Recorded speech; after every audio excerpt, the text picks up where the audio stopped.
দেখো তখন পৌনে 7টা বাজে, বাবু নমস্কার করে পড়তে চলে যাচ্ছে। আর আজকে ও একাই যাবে, কারণ হচ্ছে তোমার দাদাভাই আজ ভোটের ডিউটিতে যাবে, সেই জন্য গেলে চলবে না।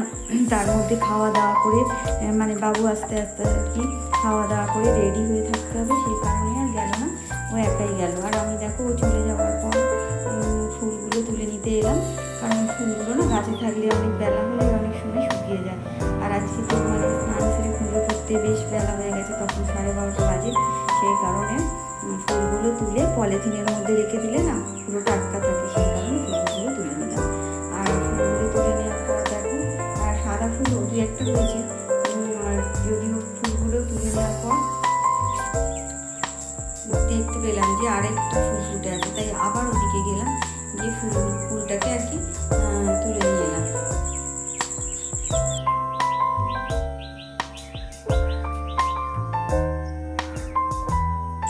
আর অন্য দিনের তুলনায় আজকে অনেক জবা ফুল ফুটেছিল, কিন্তু সাদা ফুল কম ফুটেছে, আর অবশ্য নীলকণ্ঠ ফুলও ফুটেছিল। আর তাছাড়া যেহেতু আগের দিন পুজো হয়েছে, অনেক ফুল আনা হয়েছে, সেসব ফুলও আছে, তো পুজোটা ভালোভাবেই হয়ে যাবে। তো দেখো ফুলগুলো রেখে দেওয়ার পর আমি একেবারে জারের জলগুলো তুলে নেব, তুলে নিয়ে রেখে দেবো, কারণ জল তো সবসময় ভালো আসে না, এক এক সময় মানে জল আর কি গন্ধ দেয়, কখনো বালি ওঠে সাদা সাদা, তাই দেখলাম যে জলটা ভালো দিচ্ছে, সেই জন্য করে জলটা তুলে নিলাম।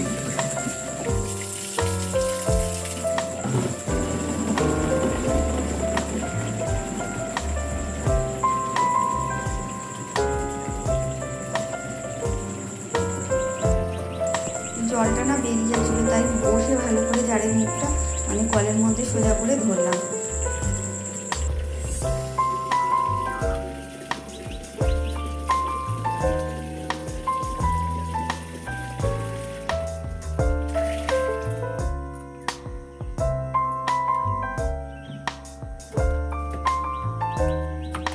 আর জল তুলে দেখো রান্নাঘরে চলে এসেছি আমাদের চাটা করে নেবো বলে। আর সকালে তো ছেলেকে দুধ বিস্কুট করে দিলাম, আর এদিকে দেখো চাটা হয়ে এসছে।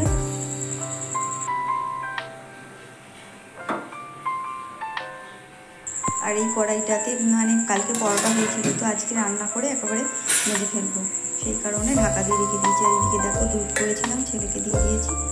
আর দেখো চা খাওয়ার পরে আমি মানে উচ্ছে গাছগুলোতে করলা গাছ আর কি, উচ্ছে না করলা গাছগুলোতে অনেকগুলো করলা হয়েছিল, তো সেগুলো তুলতে চলে এলাম।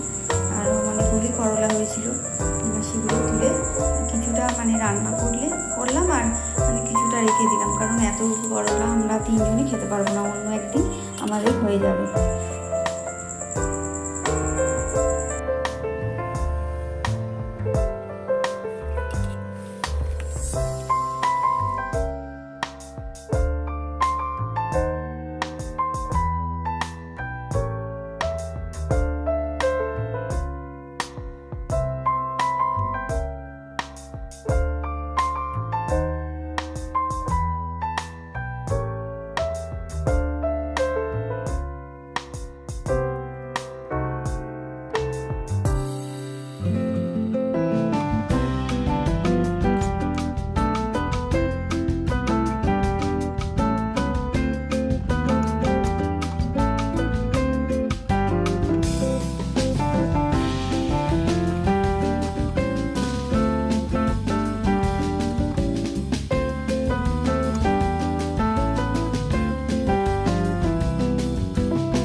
দেখো সমস্ত কুমড়ো গাছ কেটে ফেলে দেওয়া হয়েছে, একটুখানি ওই গোড়া থেকে আবার মানে ব্যাগ বেরিয়েছে, এই জন্য এখন হচ্ছে কাঁকরোল গাছ আছে, আর হচ্ছে শসা গাছ।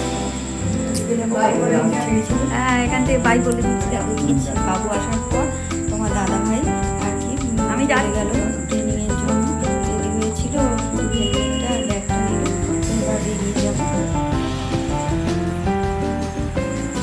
আর রাস্তার ওদিকে ওই বাড়িটাতে বাইকটা রেখে দেয়, তাই ওই বাড়ি থেকে বাইকটা নেবে তারপর বেরিয়ে যাবে। আর আমাদের এখানে তো খোলার মতো অবস্থা নেই, তাই ওই বাড়িটাতেই রেখে দেয়।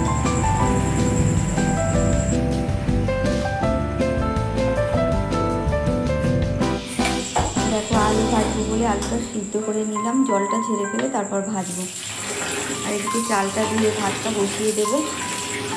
আর এখন চালের মধ্যে মানে প্রচুর কেমন সাদা সাদা ছাড়ের মতো দেখো, মানে 4বার 5বার না ধুলে চালটা ভালো জল বেরোবে না, তাই ভালোভাবে মানে রোগড়ে রোগড়েই চালগুলো দিয়ে দিলাম আর জলটা পাল্টে দিলাম। দেখো 3 থেকে 4 বার হয়ে গেল, তবুও যেন মনে হচ্ছে সাদা জল বেরোচ্ছে, তাই ধুয়েই যাচ্ছি। ধুয়ে যতক্ষণ না হবে মানে ভালো জল বেরোবে সেভাবে ধুয়েই যাবো। এই 5-6 বার হয়ে গেল, ধোয়া হয়ে গেল।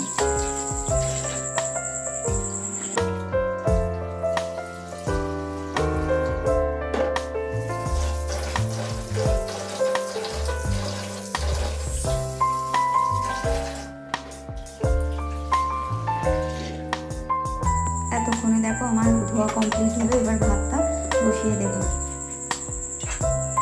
তাই জন্য প্রেশার কুকারটাকে নামিয়ে দিয়ে গ্যাসটা একেবারে জ্বালিয়ে নিলাম। এবার দেখো ভাতটা বসিয়েও দিচ্ছি। আর এদিকে দেখো বাবু ফিরে আসার পর আমি আর বাবু দুজনে মিলে টিফিন খেয়ে নিলাম। তোমার দাদাভাই তো আগেই খেয়ে নিয়েছিল, খেয়ে রেডি হয়েছিল, তো টিফিন খেয়েছিলাম, কিন্তু ওষুধটা খাওয়া হয়নি, তাই মনে পড়েছে এখন ওষুধটা সকালে খেয়ে নিলাম।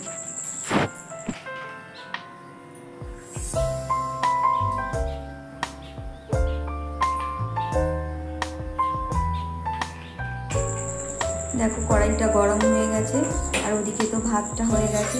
তো কড়াইতে তেল দিয়ে মানে আমি ভালো করে চারিদিকে করে নিলাম, দিয়ে মাছগুলো ছেড়ে দিলাম। আর দেখো পুঁটি মাছগুলো একেবারে বড়ো কড়াই, তো তাই করে ধারে ধারে দিয়ে দেবো।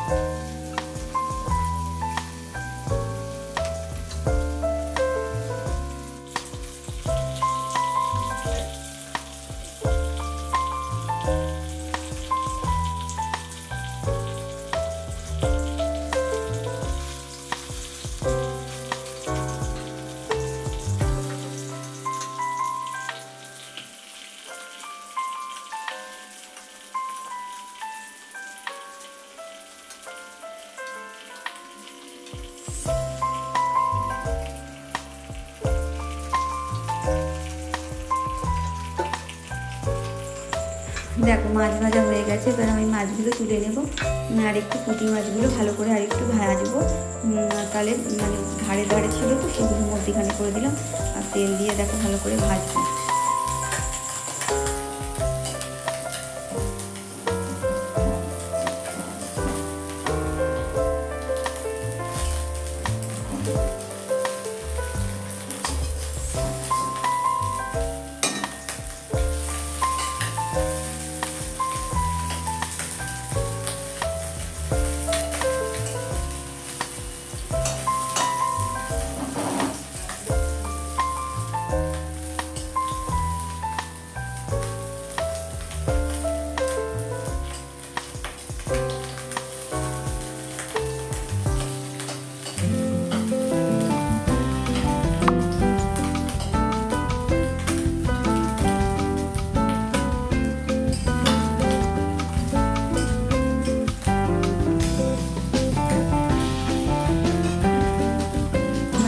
ভাজা হয়ে গেছে, তো এবার ওগুলো তুলে নিলাম।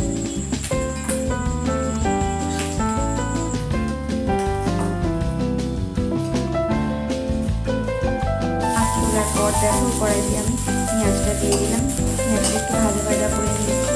আর তারপরে এর মধ্যে ঢ্যাঁড়স আর আলুটা দিয়ে দেবো। তো ঢ্যাঁড়স আলু দিয়ে আর পুঁটি মাছ দিয়ে তরকারিটা আমার রেডি হয়ে এসছে দেখো প্রায়।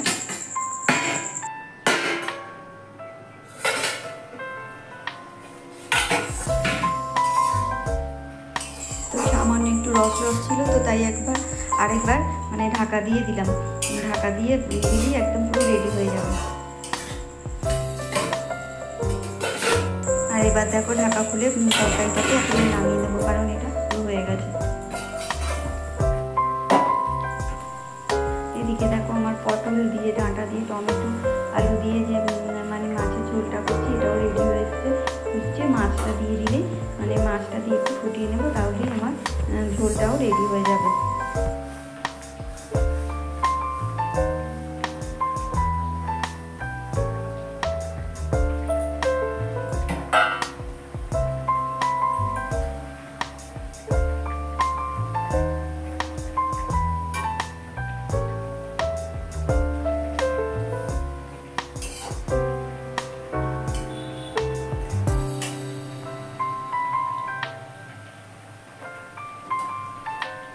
ঝোলটাও রেডি হয়ে গেছে। এবার এই ঝোলটাকে আমি নামিয়ে নেব। নতুন বন্ধুদের কাছে সাবস্ক্রাইব করে লাইক কমেন্ট শেয়ার করার অনুরোধ রাখলাম। আর পুরনো বন্ধুরা তো সবই জানো, লাইক কমেন্ট শেয়ার করতে ভুলবে না। দেখো আমার এক পদ করতে করতে কতগুলো পদ রান্না করেছি। ভাত হয়ে গেছে, এদিকে ঢ্যাঁড়স আলু দিয়ে পুঁটি মাছ দিয়ে তরকারি, আর এদিকে দেখো ডাল, এদিকে আলু ভাজা, মাছ ভাজা, আর এদিকে রয়েছে মাছের ঝোল। তো প্রিয় বন্ধুরা, আজকে আমি এভাবেই বিদায় নেব।